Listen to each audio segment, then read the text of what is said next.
The story of oil exploration.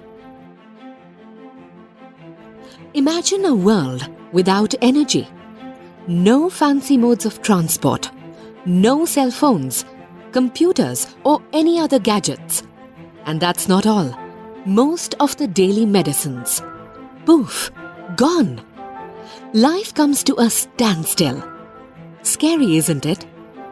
The world very soon will be inhabited by 9 billion humans, with each one of them demanding their share of energy.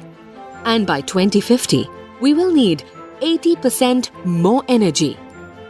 But from where do we get all the energy we need?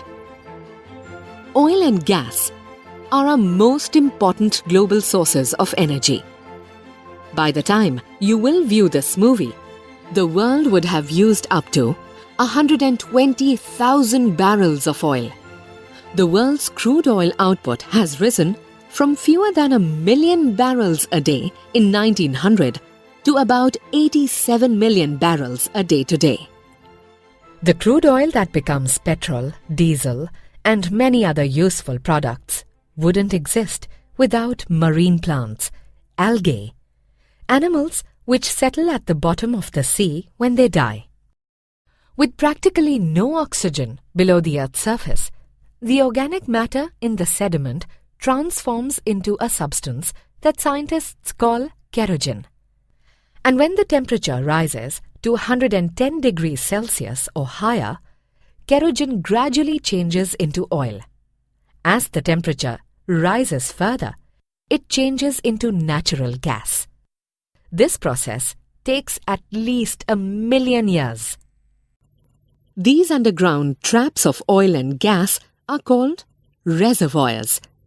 Some of these reservoirs are thousands of meters below the surface. So, how do we find oil below the surface? Let's find out. In the early days of oil exploration, drilling used to be hit or miss. Operators hammered cable tools into the earth, hoping to find crude oil or natural gas. They sunk a drill and hoped for the best. With the development of more sophisticated tools and technology, the drillers can probe greater depths with more success in less time. Geoscientists are the ones responsible for finding oil. The most powerful tool available to them is the seismic survey. Geoscientists use air guns to fire acoustic pulses down through the rock. The sonic waves bounce back like echoes, revealing different layers and depths.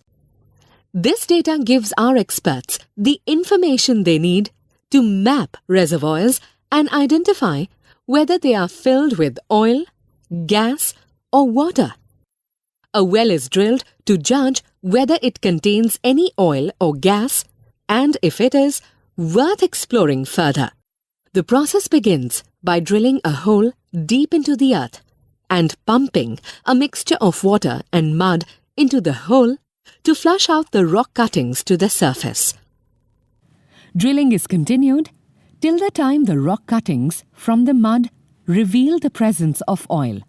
But how does oil flow from the reservoir to surface? Let's find out. Can juice flow into our mouth as soon as we put a straw in a glass? No. Oil in a reservoir is just like honey in a honeycomb, which does not flow on its own. Similarly, getting oil to the surface requires a lot of planning, effort, and modern technology. GAIL India is one of the 20 largest independent oil and gas exploration and production companies. In fact, the fastest growing energy company in the world. GAIL India will drill more than 450 wells in Rajasthan Basin in the next 3 years. GAIL India's commitment to shaping our country's economic future by making it energy independent. At GAIL, we fuel amazing.